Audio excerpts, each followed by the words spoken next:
इस फिल्म का अलग से परिचय देने की शायद जरूरत ही नहीं है, क्योंकि यह उस खिलाड़ी की कहानी है जिसे दुनिया के सबसे महान फुटबॉलरों में गिना जाता है। तो बिना देर किए शुरू करते हैं आज की कहानी। कहानी की शुरुआत ब्राजील की एक गरीब बस्ती से होती है। वहां रहने वाले छोटे छोटे बच्चे दिन भर जूते पॉलिश करके अपना गुजारा करते थे। काम खत्म होने के बाद वे पुराने कपड़ों को इकट्ठा करके उनसे एक गेंद बनाते और फिर पूरे जोश के साथ फुटबॉल खेलते। जैसे हमारे एशियाई देशों की गलियों में बच्चे क्रिकेट खेलते हैं, वैसे ही ब्राजील की गलियों में फुटबॉल हर बच्चे के दिल में बसा हुआ था। खेलते खेलते सभी बच्चे मिट्टी और कीचड़ में इतने लथपथ हो जाते कि उन्हें पहचानना भी मुश्किल हो जाता। इन्हीं बच्चों में एक लड़के का नाम डिको था। उसका छोटा भाई भी उसके साथ खेल रहा था और वह भी सिर से पांव तक कीचड़ से सना हुआ था। जब डिको अपने भाई को लेकर घर पहुंचा तो उसने अपनी मां से कहा कि जूते पॉलिश करके लौटते समय उसका भाई फिसल कर नदी में गिर गया था। लेकिन छोटा भाई तुरंत सच बोल बैठा कि वह नदी में नहीं गिरा, बल्कि फुटबॉल खेलते हुए कीचड़ और पानी में लथपथ हो गया था। यह सुनते ही उनकी मां दोनों पर बहुत नाराज हो गई। डिको की मां कभी नहीं चाहती थी कि उसका बेटा फुटबॉल खेले। इसकी वजह भी थी। डिको के पिता कभी बेहतरीन फुटबॉल खिलाड़ी थे, लेकिन एक गंभीर चोट के कारण उनका एक पैर बुरी तरह खराब हो गया। उसी हादसे ने उनका पूरा फुटबॉल करियर खत्म कर दिया। अब वे मजबूरी में सफाई कर्मचारी का काम करके परिवार चलाते थे। समय था साल 1950 का। उस दिन उरुग्वे में फुटबॉल विश्व कप का मुकाबला चल रहा था और पूरा ब्राजील अपनी टीम का मैच सुनने के लिए रेडियो के सामने बैठा हुआ था। लोगों ने सारे काम छोड़ दिए थे, मगर किस्मत ने साथ नहीं दिया। ब्राजील बुरी तरह हार गया और विश्व कप से बाहर हो गया। यह खबर सुनते ही पूरे देश में मायूसी छा गई। लोगों की आंखों में आंसू आ गए। छत पर लेटा छोटा डिक्को भी रेडियो पर मैच सुनते सुनते रोने लगा। ब्राजील के लोगों के लिए फुटबॉल सिर्फ एक खेल नहीं, बल्कि उनकी भावनाओं का हिस्सा था। तभी डिको के पिता उसके पास आए। आंसू भरी आंखों से डिको बोला, पिताजी, एक दिन मैं ब्राजील के लिए विश्व कप जरूर जीत कर लाऊंगा। उसके पिता मुस्कुराए, लेकिन दर्द उनके चेहरे पर साफ दिखाई दे रहा था।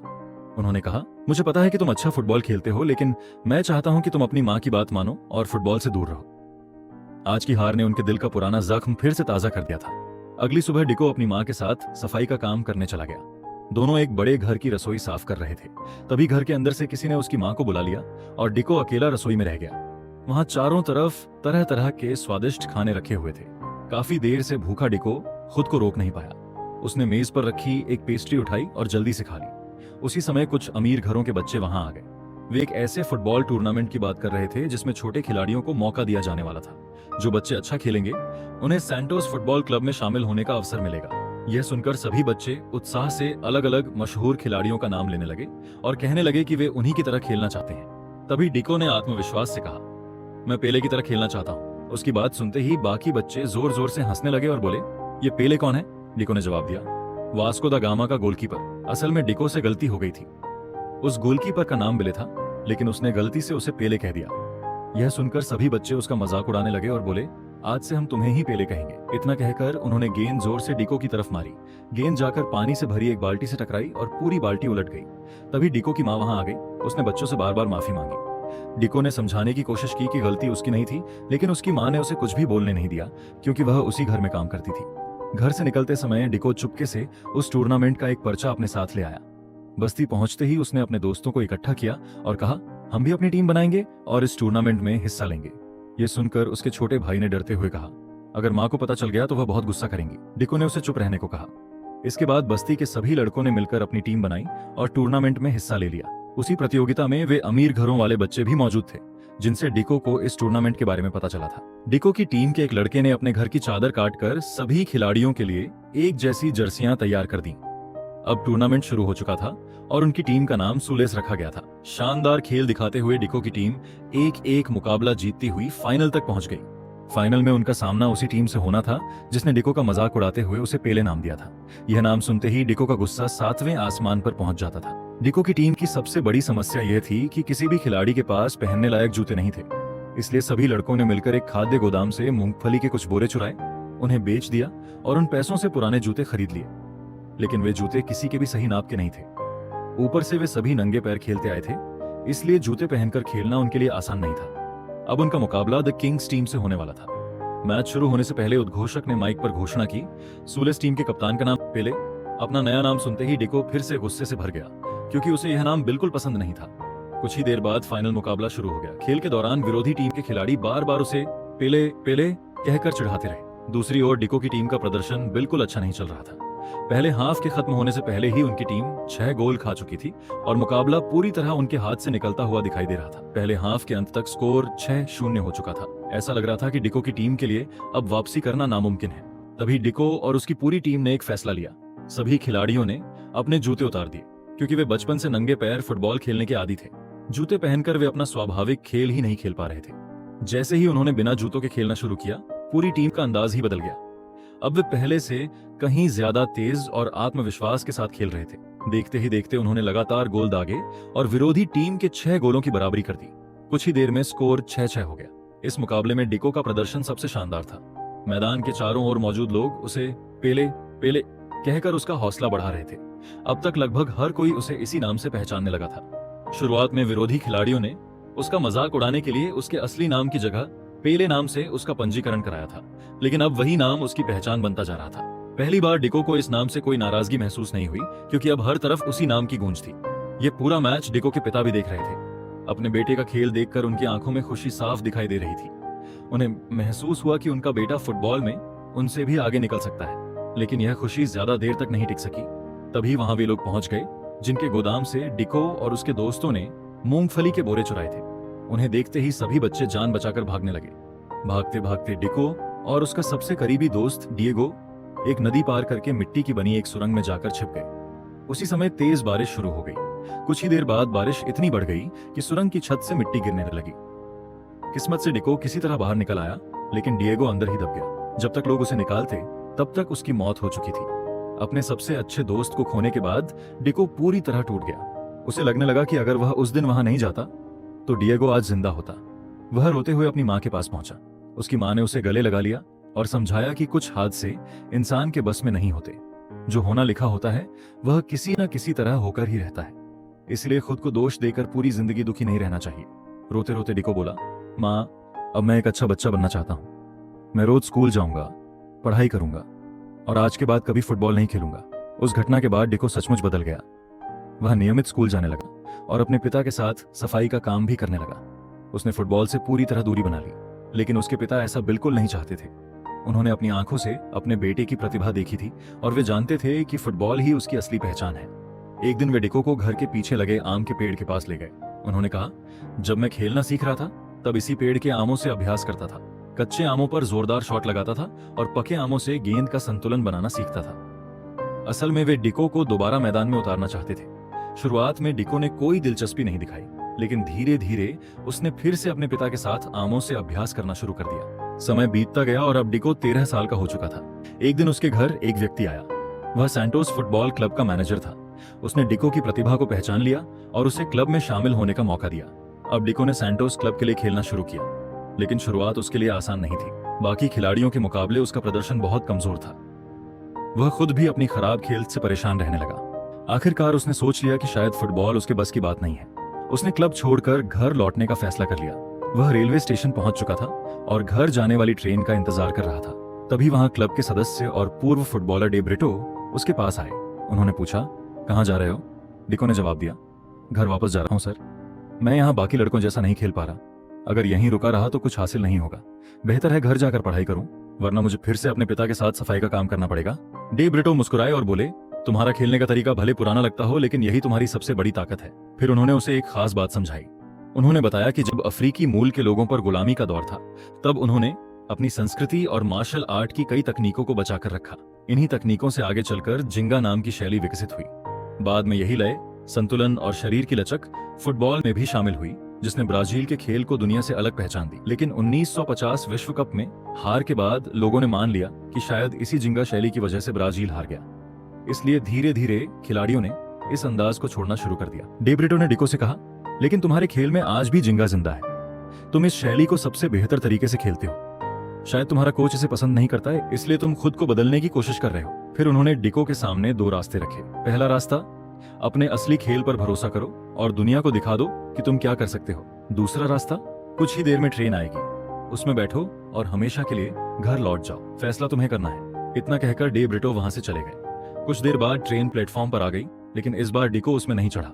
उसने अपना फैसला बदल दिया और वापस मैदान की ओर दौड़ पड़ा। मैदान पर पहुंचते ही उसने किसी की नकल करने के बजाय अपने असली अंदाज में खेलना शुरू किया। पूरे आत्मविश्वास के साथ उसने जिंगा शैली का इस्तेमाल किया और शानदार गोल दाग दिया। यह देखकर उसका कोच हैरान रह गया।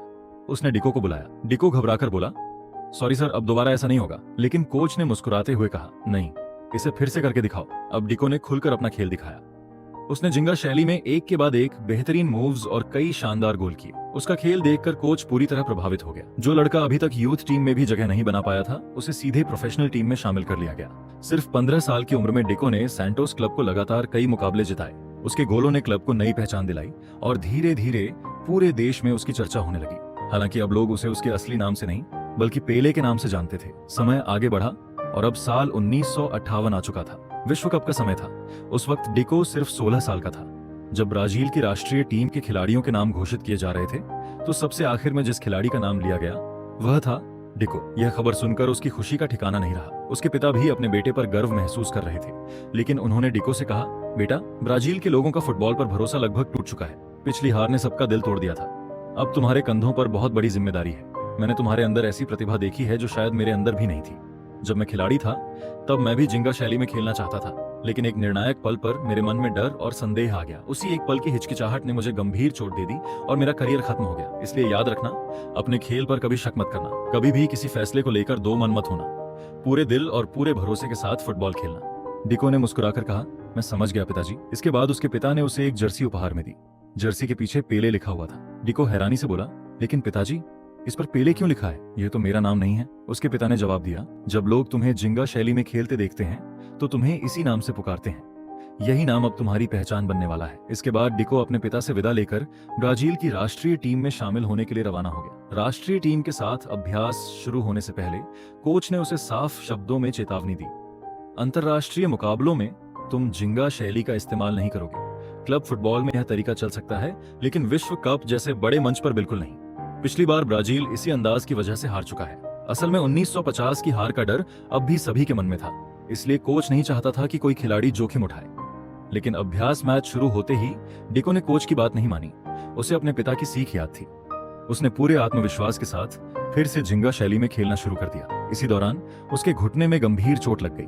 अब ऐसा लगने लगा कि शायद उसका विश्व कप खेलने का सपना यहीं खत्म हो जाएगा। दर्द से टूटे हुए डिको ने घर फोन किया और अपनी माँ से कहा, माँ, मेरे घुटने में बहुत बुरी चोट लग गई है। यह सुनकर उसकी माँ घबरा गई। उन्हें तुरंत अपने पति का वही हादसा याद आ गया जिसने उनका पूरा फुटबॉल करियर खत्म कर दिया था। डिको उदास होकर बोला, माँ, मुझसे बहुत बड़ी गलती हो गई।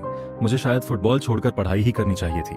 उसकी माँ ने प्यार से जवाब दिया, नहीं बेटा, यह फैसला हमने मिलकर लिया था। जो भी होगा, हम हर हाल में तुम्हारे साथ खड़े रहेंगे। कुछ समय बाद डॉक्टर ने बताया कि अगर सब ठीक रहा तो डिको अगले दौर तक मैदान में लौट सकता है। उसी दौरान रेडियो पर एक खबर सुनाई गई। समाचार में कहा गया कि 1950 और 1954 की हार से भी ब्राजील ने कोई सबक नहीं लिया। उसके खिलाड़ी अब भी पुराने अंदाज में खेलकर खुद को चोट पहुंचा रहे हैं। यह तंज सीधे डिको पर किया गया था।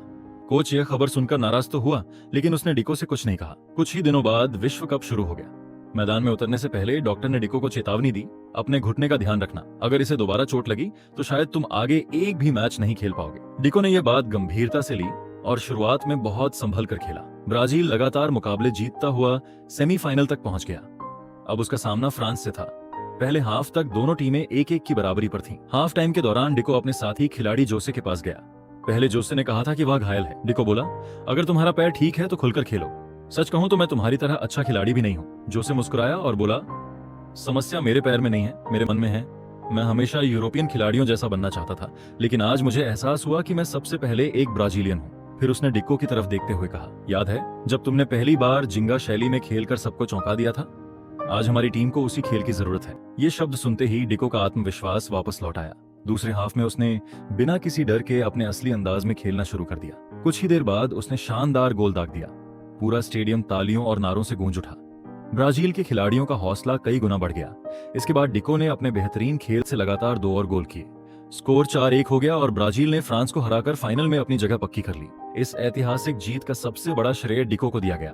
पूरे ब्राजील में खुशी की लहर दौड़ गई, क्योंकि उनकी टीम विश्व कप के फाइनल में पहुंच चुकी थी। अब आखिरी मुकाबला स्वीडन के खिलाफ होना था। फाइनल से पहले दोनों टीमों के कोच एक प्रेस कॉन्फ्रेंस में शामिल हुए। वहां स्वीडन के कोच ने ब्राजील का मजाक उड़ाते हुए कहा, ब्राजील के खेल में न अनुशासन है न कोई तय रणनीति, वे बिना योजना के खेलते हैं। यह बात सुनकर ब्राजील के कोच सीधे अपनी टीम के पास लौट आए। उन्होंने सभी खिलाड़ियों से कहा, मैं नहीं चाहता कि कल दुनिया हमें स्वीडन की तरह खेलते हुए देखे। मैं चाहता हूं कि दुनिया ब्राजील को उसके असली रूप में देखे।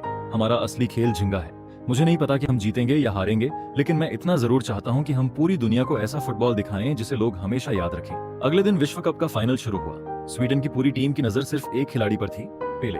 वे किसी भी कीमत पर उसे खुलकर खेलने का मौका नहीं देना चाहते थे। मुकाबला शुरू होने के सिर्फ 4 मिनट बाद ही स्वीडन ने पहला गोल कर दिया। यह गोल होते ही पूरे ब्राजील में फिर से मायूसी छा गई, लेकिन पेले ने अपना हौसला बिल्कुल नहीं खोया। उसने पूरे विश्वास के साथ खेलना जारी रखा और थोड़ी ही देर बाद बराबरी का गोल कर दिया। इस गोल ने ब्राजील की टीम में नई जान डाल दी। कुछ ही समय बाद ब्राजील ने दूसरा गोल भी कर दिया और 2-1 से बढ़त बना ली। इसके बाद टीम ने अपना आक्रामक खेल जारी रखा। ब्राजील ने कुल 5 गोल किए, जबकि स्वीडन सिर्फ 2 गोल ही कर पाया। आखिरी सीटी बजते ही पूरा स्टेडियम शांत हो गया। स्वीडन के दर्शक हैरान थे, जबकि ब्राजील के करोड़ों लोगों की आंखों में खुशी के आंसू थे। ब्राजील ने अपने इतिहास का पहला विश्व कप जीत लिया था और इस जीत का सबसे बड़ा नायक था पेले, यानी डिको। यहीं से पूरी दुनिया उसे हमेशा के लिए पेले के नाम से पहचानने लगी। फुटबॉल इतिहास में ब्राजील और स्वीडन के बीच खेले गए इस मुकाबले को आज भी सबसे यादगार मैचों में गिना जाता है। इसी मैच के बाद जिंगा शैली पूरी दुनिया में मशहूर हो गई। लोग इस अंदाज को सीखना और देखना चाहते थे। साल 1961 में ब्राजील सरकार ने पेले को देश की राष्ट्रीय धरोहर घोषित कर दिया। सिर्फ 17 साल की उम्र में विश्व कप खेलने और जीतने का विश्व रिकॉर्ड भी उनके नाम दर्ज हो गया। इसके बाद 1962 और 1970 के विश्व कप भी ब्राजील ने अपने नाम किए। पेले दुनिया के इकलौते खिलाड़ी बने जिन्होंने 3 विश्व कप जीतने का गौरव हासिल किया। उन्होंने अपने करियर में 1283 गोल करने का ऐतिहासिक रिकॉर्ड भी बनाया। हालांकि एक रिकॉर्ड ऐसा था जिसे वे कभी नहीं तोड़ पाए। एक ही मैच में 5 गोल करने का रिकॉर्ड अब भी उनके पिता के नाम दर्ज रहा। बाद में अंतरराष्ट्रीय ओलंपिक समिति ने भी पेले को शताब्दी का महानतम खिलाड़ी सम्मान से नवाजा। तो दोस्तों, यही थी महान फुटबॉलर पेले की प्रेरणादायक जीवन यात्रा।